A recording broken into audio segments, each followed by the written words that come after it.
Всем привет из Мести! Очередные футбольные выходные нас ожидают. Возвращается чемпионат Франции, чемпионат Испании, играются кубки Италии и Германии. И куча грузин будет во всем этом участвовать.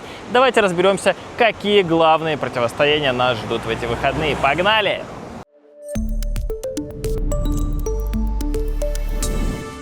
Друзья, я по-прежнему в Месте, в горной Сванетте. Здесь все прекрасно, солнце, сейчас его уже, наверное, нет, уже вечер пятницы. Я снимаю для вас это видео. Небольшой превью к выходным. Обязательно, пожалуйста, поставьте лайк, поддержите это видео, оставьте комментарий. Хочется, чтобы как можно больше людей знали про грузинских футболистов. Давайте начинать. У нас пятница, начинается АПЛ. Долгожданный старт. Пишите, за кого вы болеете, кто фаворит, по вашему мнению. Это сейчас не так важно. Я хочу сказать про Ливерпуль. Он будет играть против Борнмута. И, конечно, вероятность того, что Георгий Мамардашвили выйдет в старте, не такая большая, но она есть. Давайте скажем так. В 23:00 по Грузии эта игра начинается. Знаете, это всего лишь один матч. Долгий будет турнир, мощнейший состав у Ливерпуля. Куча других соревнований, в которых Ливерпуль будет участвовать. И наверняка Мамардашвили, конечно же, найдется там свое место. Я попросил опытных таких болельщиков Ливерпуля со стажем поговорить о Ливерпуле и оценить шансы Мамардашвили. Давайте посмотрим, что из этого получилось. Мне кажется, Алисон не тот вратарь, который будет играть до 40. То есть, в принципе, на long term Мамардашвили будет в составе, в основе. Может быть, не год и не через два, может быть, через пару лет. На данный момент ему надо просто тренироваться с Алисоном, смотреть на то, как он играет. Учиться, мне кажется, лучше работать ногами. Был привоз в одном из летних товарников. Но мне кажется, сейчас Мамардашвили надо учиться, еще раз учиться. Я считаю, в этом сезоне будет играть как второй номер. Он будет играть там в Кубке Лиги, в Кубке Англии, может, в более простых европейских матчах. Но, мне кажется, как мы видим в последние сезоны, Алисон получает травму. Эта травматичность началась после возвращения с Бразилии пару лет назад, когда он сыграл потом он сыграл против Маси, там дернул задний и так далее. С тех пор как его не долечили. То есть я думаю, что Алисон будет вылетать время от времени, и у Мамардашвили будет шанс играть в основе, как этот шанс был у Келлихера. Так что посмотрим. То есть, опять же, у него молодой вратарь, новая команда. Но, с другой стороны, как мы видим, Мамардашвили боец. То есть он приехал в Валенсию четвертым вратарем. Как у него шанс появился, он взял его обеими руками. То есть он очень здорово ухватился за возможность. Так что я думаю, в Ливерпуле он сделает что-то похожее. Но я считаю, что надо успокоиться и просто пару лет поучиться у Алисона.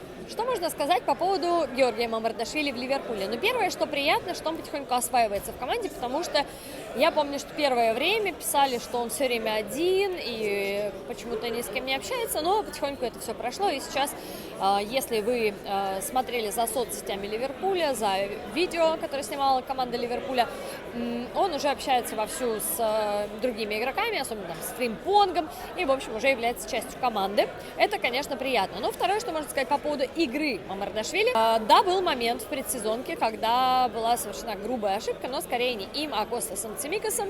И, в общем, вдвоем они соорудили гол в собственные ворота, и, конечно, после этого было неприятно читать соцсети. Но после этого Мамардашвили действительно как будто бы убедил болельщиков, что на самом деле он совершенно потрясающее приобретение. В матче против Атлетико он сделал сейв, который всех впечатлил. И все знают, что Мамардашвили – это вратарь, который любит играть эффектно. Не просто эффективно, но и эффектно.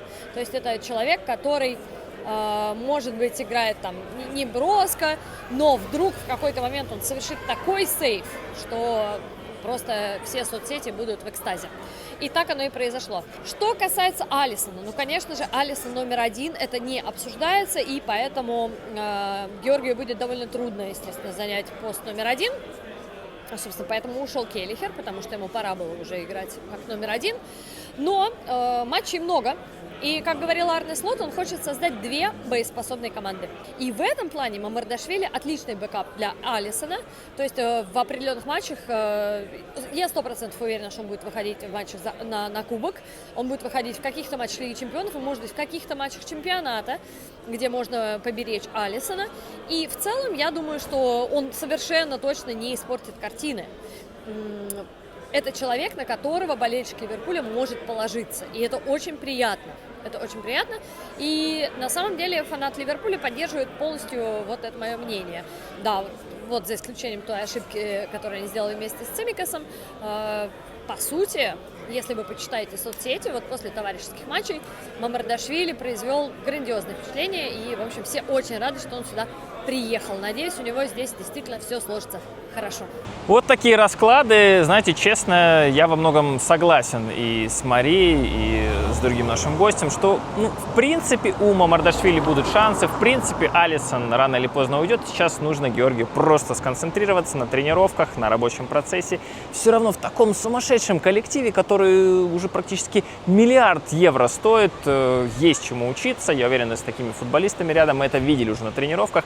А по сезону это будет еще круче, поверьте мне. Поэтому желаю удачи Георгию. Ну и, конечно же, Ливерпулю начать с победы, потому что сезон долгий. Все вот эти очки, все неудачи, они в конце сказываются, когда приходится считать, кто же все-таки на первом месте. Кстати говоря, об Англии стоит сказать еще про Вахтанга Саля, который уже отправился в Ньюкасл. Совсем скоро Вахтангу исполнится 18 лет, и он тоже должен сыграть в английской премьер-лиге. Саба Сапанат записал о том, что Ньюкасл его никуда отдавать не планирует, и планирует, чтобы он тоже выходил на поле и играл в футбол в рамках английской премьер-лиги.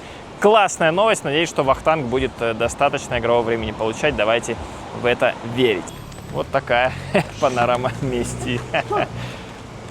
Какой тут Вахтанг Салия? Идем дальше. Английская премьер-лига — это, конечно, прекрасно, но есть и другие турниры. Поболеем сегодня за Ливерпуль спокойно, даже если Мамарды там не будет, то хотя бы последим за результатом. А что завтра? Завтра просыпается немецкий футбол, и стартует он с Кубка Германии. Ранние стадии, когда там непонятные деревенские команды играют против команд Бундеслиги.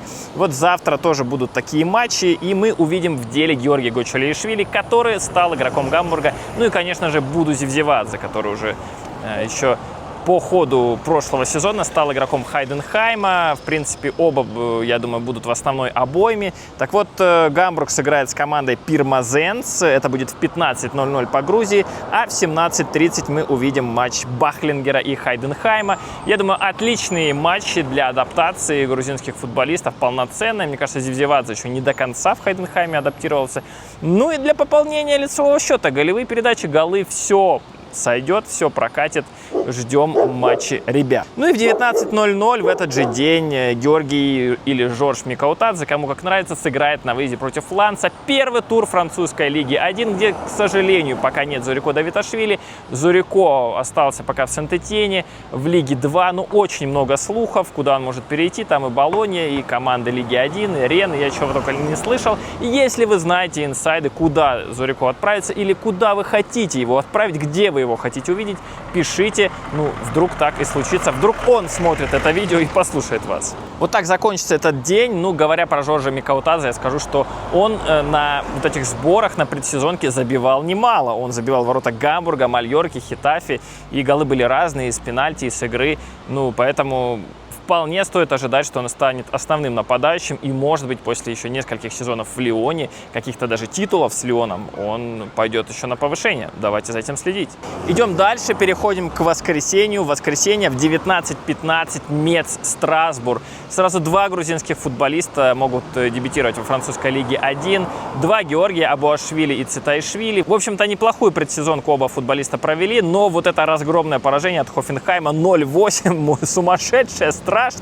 Товарищеский матч, но тем не менее. И вот старт в Лиге 1. Мец по стоимости состава один из аутсайдеров, но не деньги играет в футбол. Я думаю, что Цитаишвили должен выходить в старте, Абуашвили, может быть, появится попозже. Страсбург — сильная, крепкая команда. Посмотрим, на что этот Мец способен.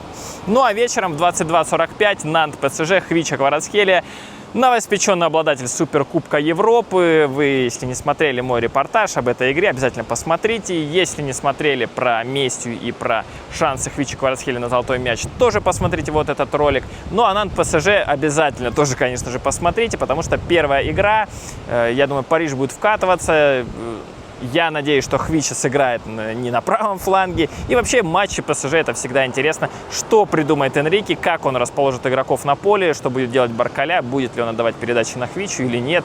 В общем, здесь такой фонтан интриг. Еще одна игра, о которой хотелось бы сказать, это Удинезе против Карарезе Кальчо 1908. Саша, что за бред? Ну, это Кубок Италии. И там Сабо Гагличидзе вполне может дебютировать за новый клуб, за Удинезе.